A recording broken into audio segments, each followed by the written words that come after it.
Hello, everyone. Welcome to the Newsbrowse News broadcast.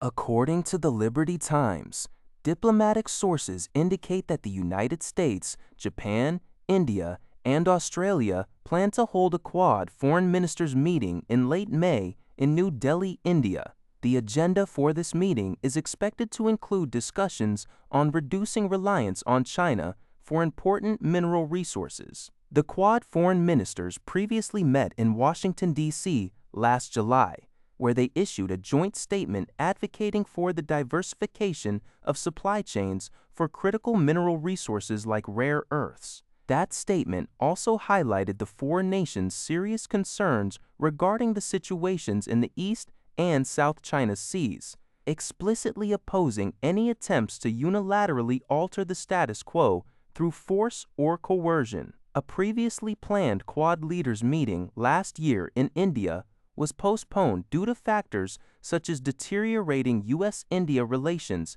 and former U.S. President Donald Trump's perceived lack of interest in multilateral mechanisms. It remains uncertain whether the upcoming foreign ministers meeting will pave the way for a future leaders summit.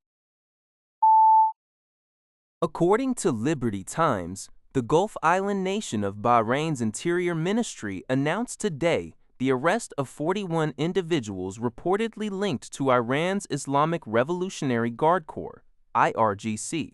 Bahraini authorities stated that security forces successfully dismantled an organization connected to the IRGC. Prosecutors are currently investigating cases related to supporting Iranian attack operations. This action follows military operations initiated by the United States in conjunction with Israel against Iran on February 28. Subsequent to these operations, Tehran reportedly launched attacks targeting Bahrain and other Persian Gulf Arab states that host U.S. military bases. The arrests underscore the escalating security challenges in the region amidst heightened tensions between Iran and Western powers. According to the Epoch Times, Moscow Mayor Sergei Sobyanin announced on Friday, May 8th, that Russian air defense forces intercepted over 50 Ukrainian drones targeting Moscow within approximately 15 hours. Sobyanin stated in a series of Telegram posts that the interceptions occurred from around 11 a.m. local time on May 7th to 2 a.m. on May 8th. Separately, the Russian Defense Ministry reported intercepting 95 Ukrainian drones in multiple central and southern regions of Russia over a 4-hour period before midnight. Rescue personnel are currently examining the fallen debris. These attacks come ahead of Russia's Victory Day celebrations on May 9th.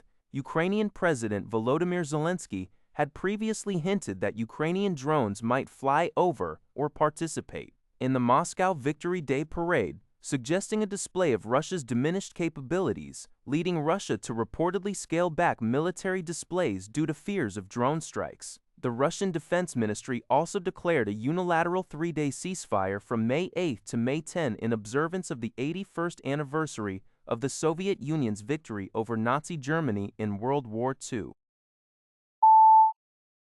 The April U.S. employment report released on May 8 showed non-farm payrolls increased by 115,000, significantly surpassing market expectations of 62,000, according to GG Press. These data reaffirms the robustness of the labor market, making it challenging for the Federal Reserve, FRB, to resume interest rate cuts this year.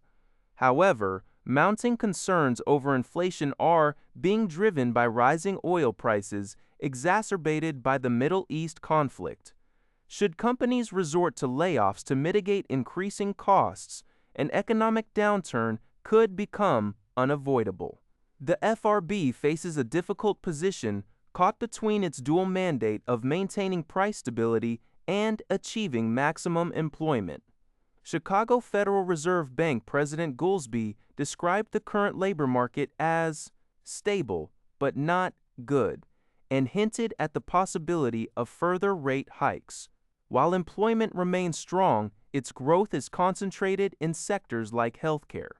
Information-related sectors influenced by AI, experienced declines for the 16th consecutive month.